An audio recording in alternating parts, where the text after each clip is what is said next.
Hello, we've been waiting for you. Take your seat so that we can begin whenever you're settled. Please leave your burdens outside the door as always. You don't need them. You can pick them up on your way out if you want to.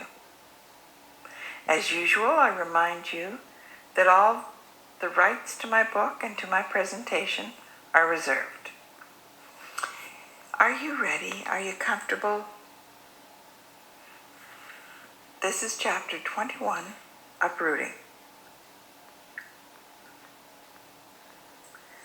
When Bertie and Marie went to board the plane in Montreal that beautiful July day, the little family knew that it was the end of an era. They really knew that the time of innocence and cozy camaraderie as a family unit was about to change. Life would never be as it had been again. They held one another a little differently. They said goodbye differently than they had ever said goodbye before. It felt like something was truly over. Colette recognized their painful truth, and she said, "It's only the end of the beginning." Soon it was time for them to board. Even Oscar's access to the inner airport, because he was a pilot, came to an end of its usefulness.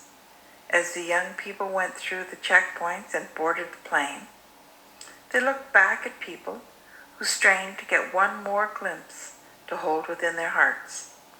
A glimpse of children who were no longer children. A glimpse of goslings that were now fledgling swans. Bertie noticed guys who were looking at Marie even as she walked across the bridge into the plane. He almost felt sorry for them. They wouldn't even bother if they realized that Marie was absolutely not interested in having a boyfriend.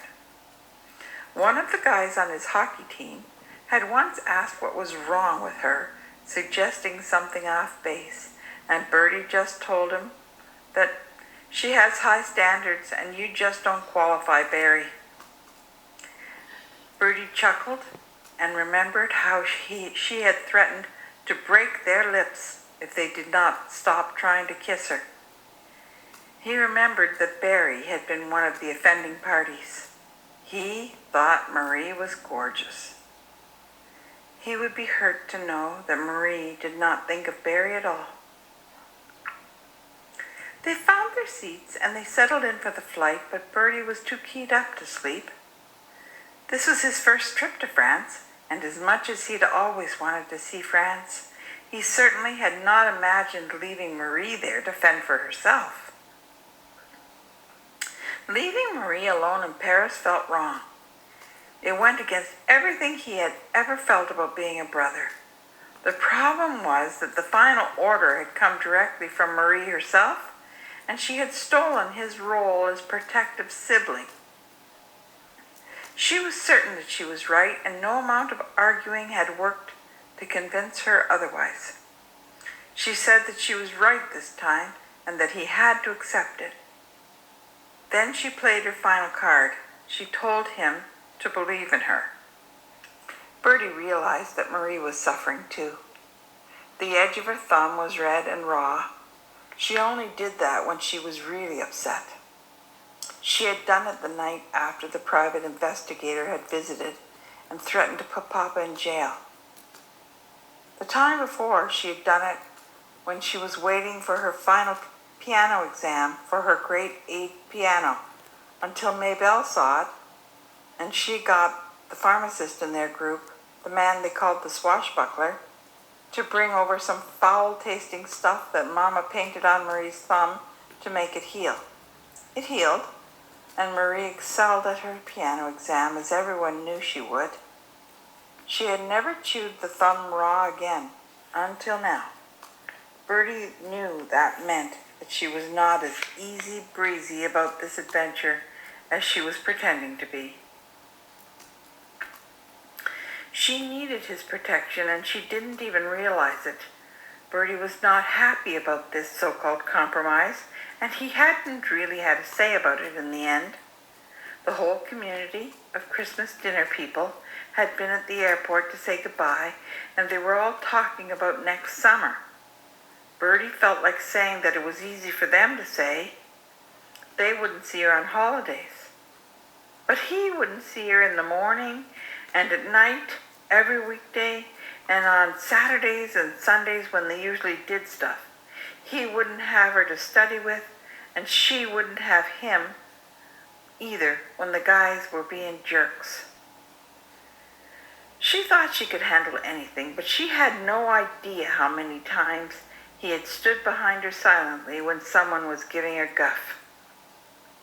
She thought that it was her witty repartee that had sent them packing, but he knew that one look from him, and most of the jocks and the geeks knew better than to persist. It wasn't easy watching out for a beautiful sister, but he didn't want to stop doing it. Someone had stolen his role in life from him, and he didn't even have a say in it. Bertie was pissed about that. When he tried to complain to Marie about it, she had told him to suck it up. She said that she knew that he loved Mama and Papa enough to put his own feelings aside. How could he argue with logic like that? The thing was that he couldn't even be annoyed with her. He knew her better than she knew herself, and he could tell that she was putting on a happy face and that she was really suffering inside. She might be able to fool other people, but she could never fool him or Mama. Bertie could tell that Papa was suffering so much that he couldn't even reflect on what he was seeing. But he could see that in Mama's eyes that she understood what was going on. In order to help Marie, Mama was playing along with the happy game that Marie was trying to pull off. Bertie had watched Marie and Mama team up at Dr. Donovan's barbecue to try and make everyone feel better, but Bertie could see that their hearts were not in it. They were trying to make something work because it was best for everyone. When Bertie finally realized what kind of trap they were in and that they couldn't win alone, he too tried to get aboard with their pantomime of reasonableness and happiness. He wondered if he was fooling anyone. His mother had hugged him and thanked him for helping, and she had whispered, "We need to help her to stay strong. I need you to help me with your Papa too, because his heart is breaking. He wants to understand, but the pain is so great that he cannot see past it right now." That's the end of chapter 21. I really do look forward to seeing you again.